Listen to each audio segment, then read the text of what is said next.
আসসালামু আলাইকুম। আমন্ত্রণ বাংলা ভিশন সংবাদের সাথে আছি সিফাত শারবিন। শুরুতেই বিআরবি কেবল সংবাদ শিরোনাম।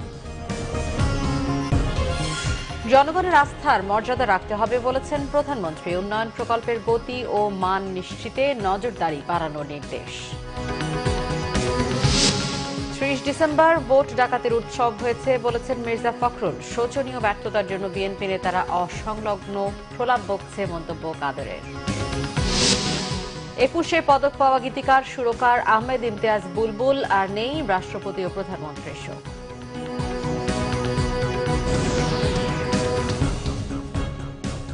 দেখছিলেন বিআরবি কেবল সংবাদ শিরোনাম। এসএসআরএম এর প্রতিটি টিএমটি বার গ্রাহকের আস্থা চেয়েও স্থায়ী। Shahriar steel mills limited. এবারে বিস্তারিত। জনগণ যে গুরু দায়িত্ব দিয়েছে সেই বিশ্বাসের সম্মান রাখতে আবারও মন্ত্রীদের নির্দেশ দিয়েছেন প্রধানমন্ত্রী শেখ হাসিনা। জাতীয় অর্থনৈতিক পরিষদের নির্বাহী কমিটি একনেক সভায় এই নির্দেশনা দেন প্রধানমন্ত্রী। নতুন সরকারের প্রথম একনেক সভা, তাই প্রধানমন্ত্রী শেখ হাসিনাকে ফুল দিয়ে শুভেচ্ছা জানান অর্থ ও পরিকল্পনা মন্ত্রী। রাজধানীর শেরেবাংলা নগরের এনএসসি সম্মেলন কক্ষে অনুষ্ঠিত সভায় অনুমোদন দেয়া হয় ১,৮৯৩ কোটি টাকা ব্যয়ে ৮টি প্রকল্পের।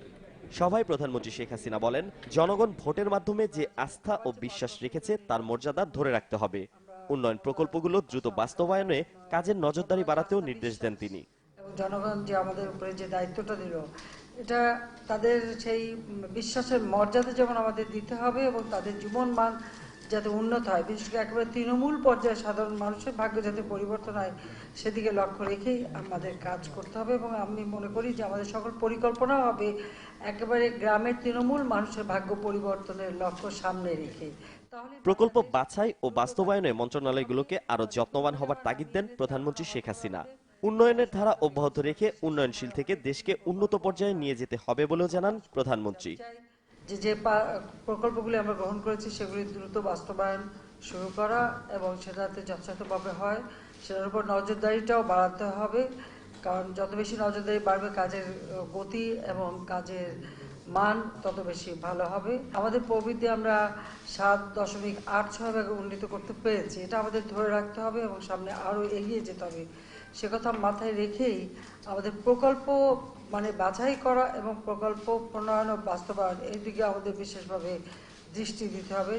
সভা শেষে পরিকল্পনা মন্ত্রী সাংবাদিকদের জানান, মেয়র হানিফ ফ্লাইওভারের ডেমরা মহাসড়ককে ৪ লেনে উন্নতিকরণ, ৭টি টেক্সটাইল ভোকেশনাল ইনস্টিটিউটের উন্নয়ন ও নতুন ৬টি টেক্সটাইল ভোকেশনাল ইনস্টিটিউট স্থাপনের প্রকল্প ছাড়াও আরও ৬টি প্রকল্পের অনুমোদন দেওয়া হয়েছে একনেক সভায়। সানজিদ আহমেদ, বাংলা ভিশন, ঢাকা। নিরাপদে ফিরুক আপনার কাছের মানুষ। অশোক লেল্যান্ড, এটি ইফাদ অটোস লিমিটেডের পণ্য। ৩ ডিসেম্বরের নির্বাচনে বিএনপি নয় আওয়ামী লীগের পরাজয় হয়েছে বলেছেন বিএনপি মহাসচিব মির্জা ফখরুল ইসলাম আলমগীর।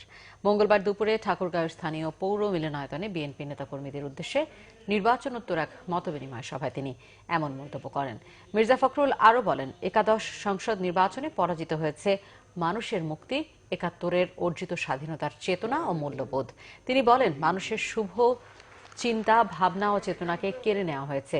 রাষ্ট্র যদি শত্রুতে পরিণত হয়, নিপীড়ক হয়, তখন সাধারণ মানুষ কি করবেন এমন প্রশ্ন করেন মির্জা ফখরুল। তাই নির্বাচনে ঐক্যফ্রন্ট পরাজিত হয়নি বলে তিনি আবারও মন্তব্য করেন। রাষ্ট্র যদি নিপীড়ক হয়, রাষ্ট্র যদি ডাকাতি করে, তখন সেই সাধারণ মানুষ যারা নিরস্ত্র অসহায় তারা কি করবে? এবং সেজন্য আমি বারবার করে বলি, বিএনপি পরাজিত হয়নি, ঐক্যফ্রন্ট পরাজিত হয়নি, পরাজিত হয়েছে গণতন্ত্র,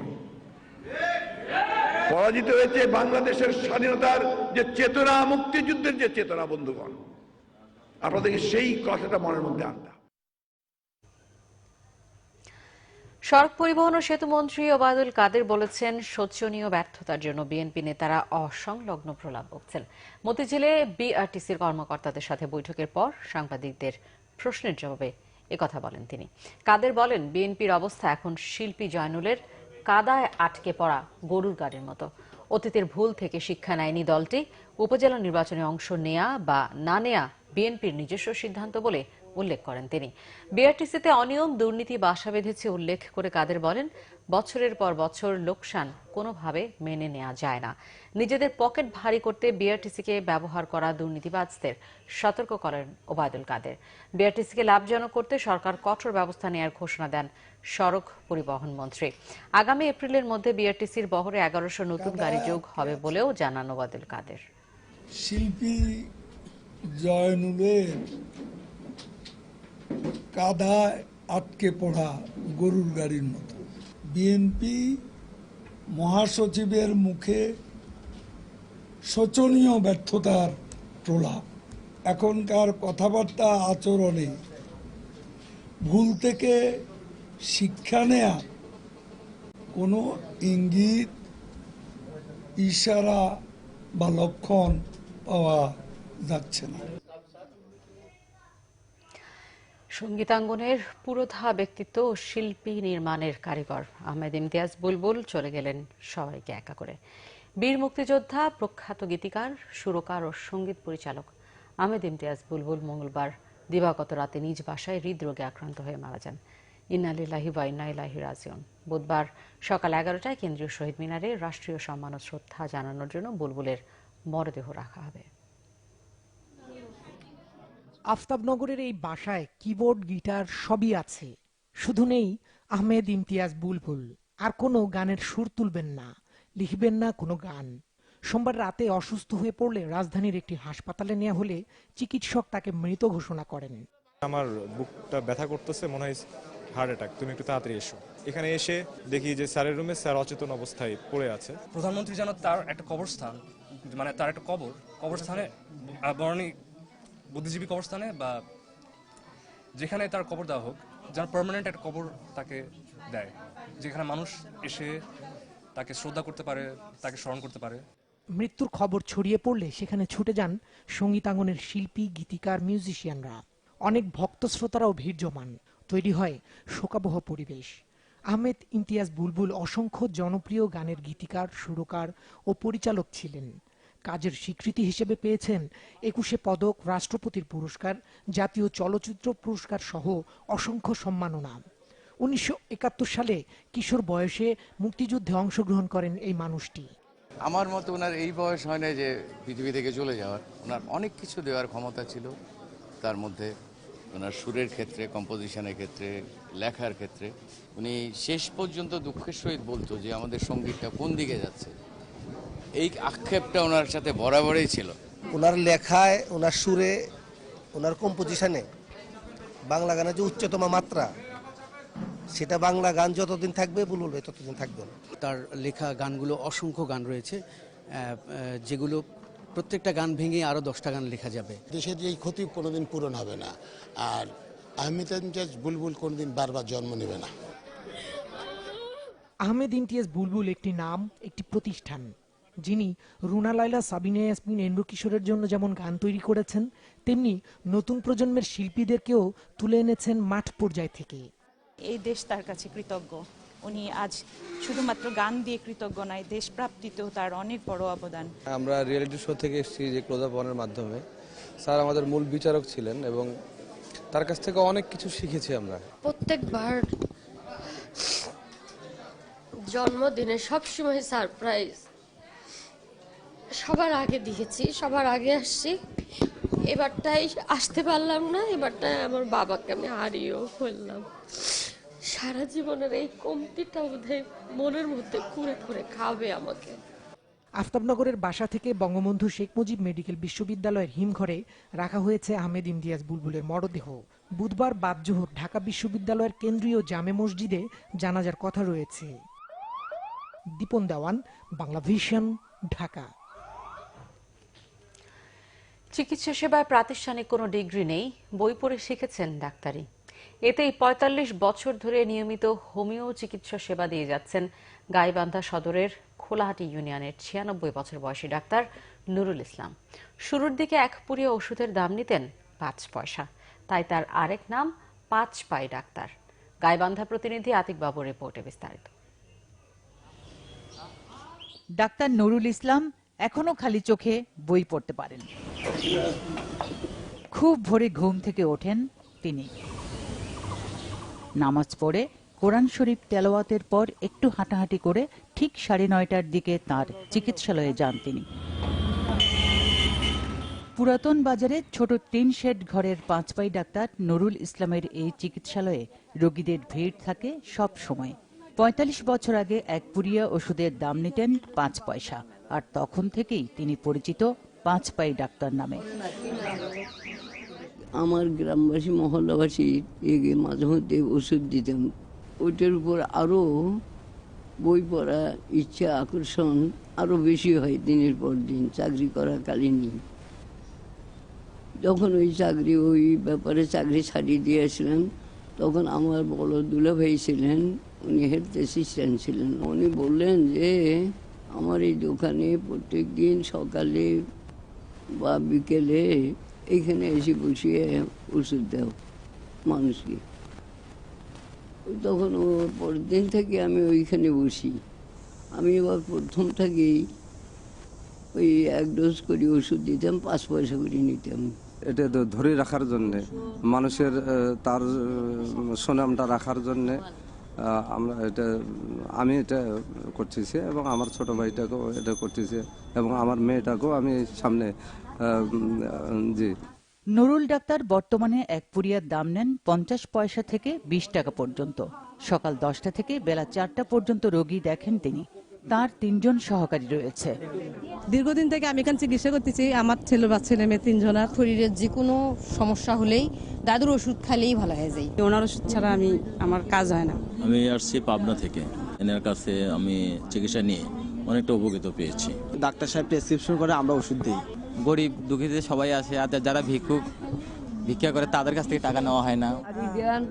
নুরুল ইসলামের জন্ম 1922 সালে। 1950 সালে ম্যাট্রিক পাশ করেন তিনি। স্ত্রী জামিলা খাতুন এবং 5 ছেলে ও 2 মেয়ে নিয়ে তাঁর সংসার। Bangla vision news desk. 2 বছরেও সরিয়ে নেওয়া হয়নি চট্টগ্রামের আনোয়ারার পার্কি সৈকতে বিপজ্জনকভাবে আটকে থাকা সমুদ্রগামী জাহাজটি। থমকে গেছে উদ্ধার অভিযানও। এতে পাল্টে যাচ্ছে সৈকত এলাকার গতি প্রকৃতি। দেশের প্রধান সমুদ্র বন্দরের জাহাজ চলাচল নিরাপদ রাখতে দ্রুত জাহাজটি সরিয়ে নেওয়ার দাবি স্থানীয়দের। চট্টগ্রাম থেকে নাসির উদ্দিনের রিপোর্ট, ক্যামেরায় ছিলেন সাইফুল ইসলাম। 2017 সালের 30 মে ঘূর্ণিঝড় মোড়ার প্রভাবে বন্দর চ্যানেল সংলগ্ন পার্কি সৈকত এলাকায় উঠে যায় এমভি ক্রিস্টাল গোল্ড নামের এই 550 ফুট দৈর্ঘ্যের সমুদ্রগামী জাহাজটি। মালিকপক্ষ কয়েক দফা চেষ্টা চালিয়েও জাহাজটি সমুদ্রে ভাসাতে ব্যর্থ হয়। পরিত্যক্ত ঘোষণা করা হয় এমভি ক্রিস্টাল গোল্ড। প্রায় 2 বছর ধরে আটকে থাকায় উপকূলীয় বেড়িবাঁধে ভাঙন ছাড়াও পার্কি সৈকত এলাকায় দেখা দিয়েছে নানা বিপর্যয়। 2-3 বছর যখন এটা এখানে অবস্থান করতেছে, এখানে আমরা লক্ষ্য করতেছি জাহাজের বাম পাশে দক্ষিণ দিকে একটা কন্যার নিয়ে ভেঙে যাচ্ছে। আগামী বর্ষার আগে যদি সরাইতে না পারে তাহলে আমাদের বেড়িবাঁধ ভেঙে এলাকা প্লাবিত হতে পারে। আমাদের বয়সের আমরা দেখি না কখনো যে পার্কি বিচে কাদা মাটি, এখন দেখা গেল যে শিপের কারণে আজকে 2.5 বছর আসলে কাদা মাটিতে ভরপুর হয়ে গেছে।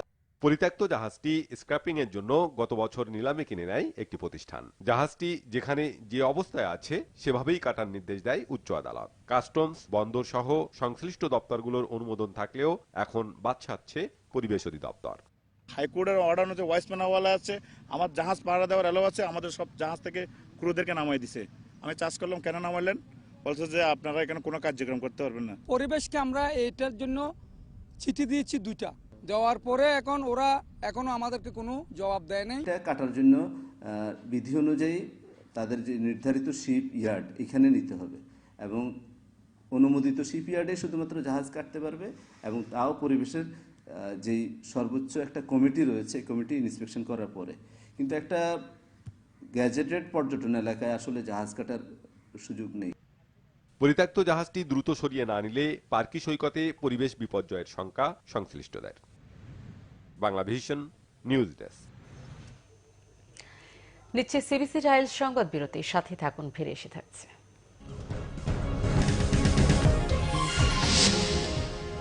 ত্রুটিমুক্ত পরীক্ষা ও প্রশ্নপত্র ফাঁস রোধ কেবল সরকারের নয়, অভিভাবক সহ সকলের দায়িত্ব, বলেছেন শিক্ষামন্ত্রী। ব্রাহ্মণবাড়িয়া সীমান্তের শূন্য রেখায় 4 দিন অবস্থানের পর অবশেষে ভারতেই ফিরে গেল 31 রোহিঙ্গা।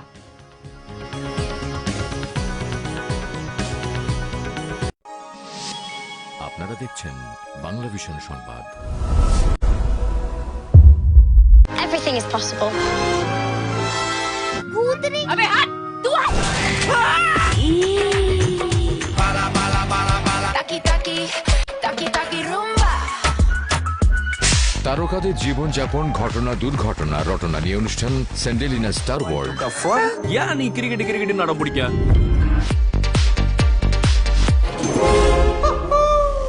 কিসের দাগ তুমি জানো না না?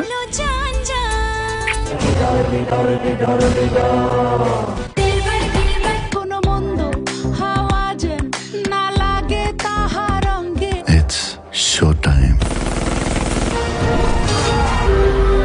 এ ছেলে মানুষই শাহিদ সম্পদের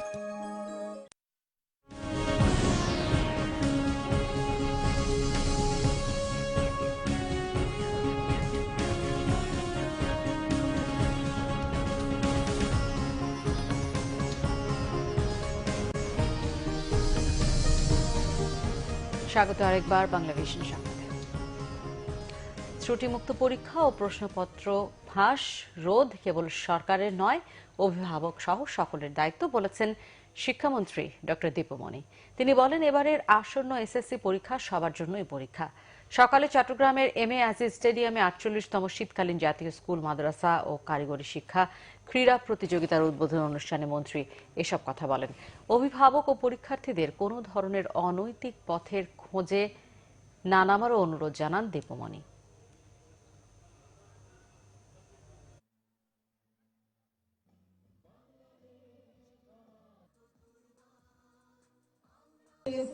সমমানের পরীক্ষা শুরু হতে যাচ্ছে। সেই পরীক্ষা আর সেটি আমাদের সবার জন্যই কিন্তু পরীক্ষা, এবং সেই পরীক্ষায় যেন আমরা সবাই ভালোভাবে উত্তীর্ণ হতে পারি। পরীক্ষার আগে আপনারা কোনো ধরনের কোনো অনৈতিক কোনো পথের খোঁজে নামবেন না। আমরা যেমন চেষ্টা করব কোনোভাবেই যেন কোনো দুর্বৃত্ত এই প্রক্রিয়ায় এটিকে নষ্ট করবার কোনো অপচেষ্টা চালাতে না পারে। একইভাবে ব্রাহ্মণবাড়িয়ার কসবা সীমান্তের শূন্য রেখায় ৪ দিন অবস্থানের পর অবশেষে ভারতেই ফিরে গেল ৩১ রোহিঙ্গা। তাদের বাংলাদেশে পাঠানোর চেষ্টা করছিল ভারতীয় সীমান্তরক্ষী বাহিনী বিএসএফ। সকালে কসবা উপজেলার কাজিয়াতলী এলাকার বাংলাদেশ ভারত সীমান্তের ২০২৯ নং পিলারের শূন্য রেখা থেকে তাদের নিয়ে যায় বিএসএফ। ১৮ জানুয়ারি রাতে নারী ও পুরুষ শিশু সহ ৩১ রোহিঙ্গাকে বাংলাদেশে পুশিনের চেষ্টার সময় বিজিবি তাদেরকে থামিয়ে দেয়। এরপর থেকে বিজিবি ও বিএসএফ এর মধ্যে একাধিক বৈঠক হয়, কিন্তু কোনো সিদ্ধান্ত হয়নি। ২৫ বর্ডার গার্ড ব্যাটালিয়নের অধিনায়ক লেফটেন্যান্ট কর্নেল গোলাম কবির জানান, সকালে কোনো বৈঠক ছাড়াই তাদের সীমান্ত থেকে সরিয়ে নেয় বিএসএফ। সিলেটের দক্ষিণ সুরমায় জঙ্গি বিরোধী অভিযানে নিহত মর্জিনা বেগম ও তার বোন আরজিনা বেগম সহ ৩ জনের ৫ দিনের রিমান্ড শেষে জেল হাজতে পাঠানো হয়েছে। রিমান্ড শেষে দুপুরে মামলার তদন্তকারী সংস্থা পিবিআই আসামিদের সিলেটের মহানগর মেট্রোপলিটন ম্যাজিস্ট্রেট মামুনুর রশিদ সিদ্দিকী আদালতে হাজির করে। গত ১৮ জানুয়ারি পিবিআই এর আবেদনের প্রেক্ষিতে একই আদালত দক্ষিণ সুরমার আতিয়া মহলে জঙ্গি বিরোধী অভিযানে নিহত মর্জিনা বেগমের বোন আরজিনা বেগম, তার স্বামী জসিমউদ্দিন এবং প্রতিবেশী মোহাম্মদ হাসানকে সন্ত্রাস বিরোধী মামলায় গ্রেফতারের নির্দেশ দেয়। পরে পিবিআই এর আবেদনের প্রেক্ষিতে তাদের প্রত্যেকের ৫ দিন করে রিমান্ড দেয়। রিমান্ডে জিজ্ঞাসাবাদে মামলায় সহায়ক গুরুত্বপূর্ণ তথ্য পেয়েছে বলে জানিয়েছে পিবিআই।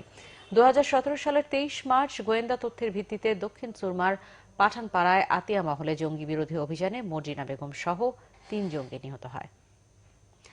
বাগেরহাটের ফকিরহাটে সড়ক দুর্ঘটনায় নিহত হয়েছে ৪ জন, আহত অন্তত ১৫ জন। পুলিশ জানায়, খুলনা থেকে ছেড়ে যাওয়া ঢাকাগামী একটি বাস আরেকটি বাসকে অতিক্রম করার সময় বিপরীতমুখী একটি ট্রাকের সাথে মুখোমুখি সংঘর্ষ হয়। এতে বাসের ৩ যাত্রী ও ট্রাক চালক ঘটনাস্থলে নিহত হন।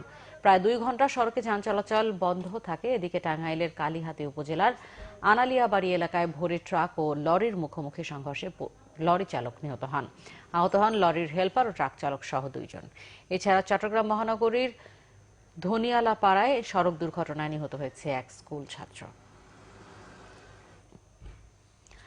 দখল দূষণে ছোট হয়ে আসছে মেঘনা ও ধলেশ্বরী। কাজে আসছে না প্রশাসনের কোনো পদক্ষেপ। প্রভাবশালীদের থামানো না গেলে নদী দুটি হারিয়ে যাওয়ার শঙ্কা পরিবেশবাদীদের। মুন্সিগঞ্জ থেকে সোনিয়া হাবিব লাবণীর রিপোর্ট। মুন্সিগঞ্জ শহর ঘেঁষা ধলেশ্বরী নদী। ঢাকার বুড়িগঙ্গা নদীর সাথে মিলে গজারিয়ার মেঘনা নদীর মোহনায় গিয়ে শেষ হয়েছে। কিন্তু দখল ও দূষণে ধুঁকছে নদী দুটি। নামে বেনামে দখল করা হয়েছে নদী তীরের জমি। কোথাও কোথাও গড়ে তোলা হয়েছে শিল্প কারখানা।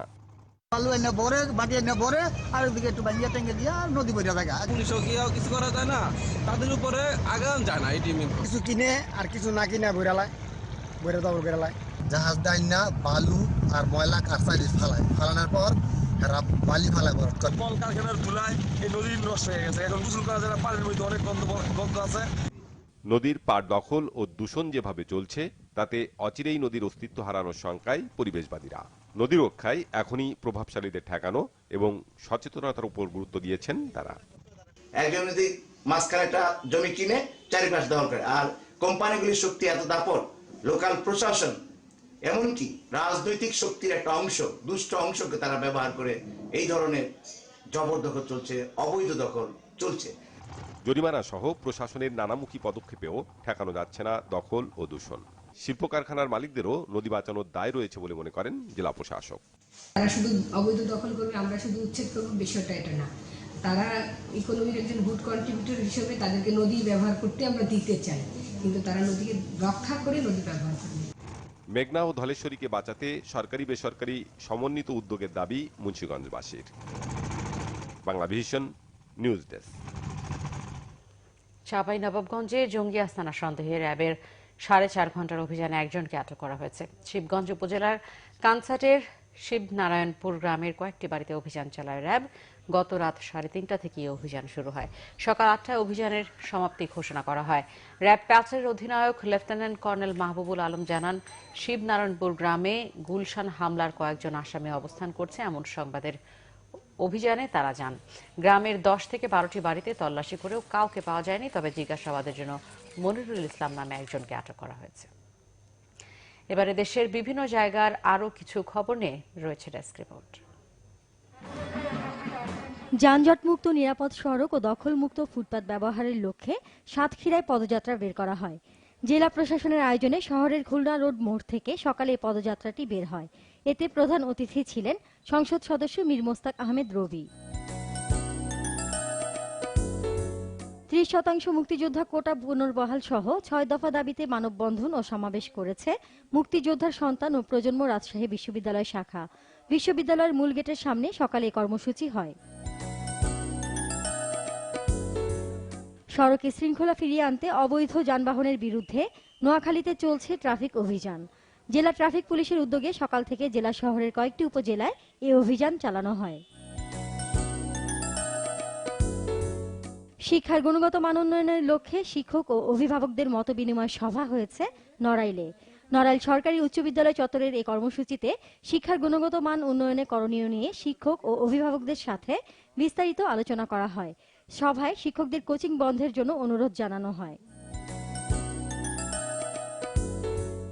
শিক্ষা প্রতিষ্ঠান ও কর্মক্ষেত্র সহ সকল ক্ষেত্রে যৌন হয়রানি ও নারীর প্রতি সহিংসতা প্রতিরোধে কুমিল্লায় সভা হয়েছে। ইউএন ওমেনের উদ্যোগে ও কানাডা সরকারের সহযোগিতায় জেলা প্রশাসক কার্যালয়ের সম্মেলন কক্ষে সকালে এই সভা হয়।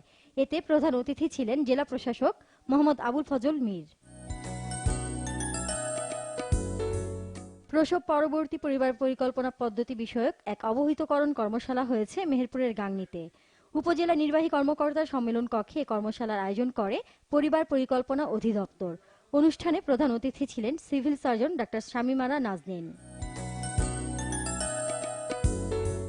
মাদক বিরোধী আলোচনা ও সমাবেশ হয়েছে ভৈরবে। উপজেলা বার্ষিক উন্নয়ন সহায়তা তহবিলের আওতায় শিমুলকান্দি উচ্চ বিদ্যালয় মাঠে এই কর্মসূচি হয়। অনুষ্ঠানে প্রধান অতিথি ছিলেন কিশোরগঞ্জের জেলা প্রশাসক মোহাম্মদ সারোয়ার মুর্শেদ চৌধুরী। খাগড়াছড়িতে শুরু হয়েছে ইয়ং টাইগার্স জাতীয় স্কুল ক্রিকেট প্রতিযোগিতা। জেলা স্টেডিয়ামে সকালে প্রতিযোগিতার উদ্বোধন করেন জেলা প্রশাসক ও ক্রীড়া সংস্থার সভাপতি মোহাম্মদ শহীদুল ইসলাম। জেলার বিভিন্ন স্কুল ও মাদ্রাসা থেকে 8টি দল অংশ নিয়েছে। Nazneen Akhtar, Bangla vision news desk. সংবাদ শেষ করব বিআরবি কেবল শিরোনামগুলো আরো একবার জানি। জনগণের আস্থার মর্যাদা রাখতে হবে বলেছেন প্রধানমন্ত্রী। উন্নয়ন প্রকল্পের গতি ও মান নিশ্চিতে নজরদারি বাড়ানোর নির্দেশ। 30 ডিসেম্বর ভোট ডাকাতির উৎসব হয়েছে বলেছেন মির্জা ফখরুল। শোচনীয় ব্যর্থতার জন্য বিএনপি নেতারা অসংলগ্ন প্রলাপ বকছে মন্তব্য কাদেরের। 21-এ পদক পাওয়া গীতিকার সুরকার আহমেদ ইমতিয়াজ বুলবুল আর নেই, রাষ্ট্রপতি ও প্রধানমন্ত্রীর শোক।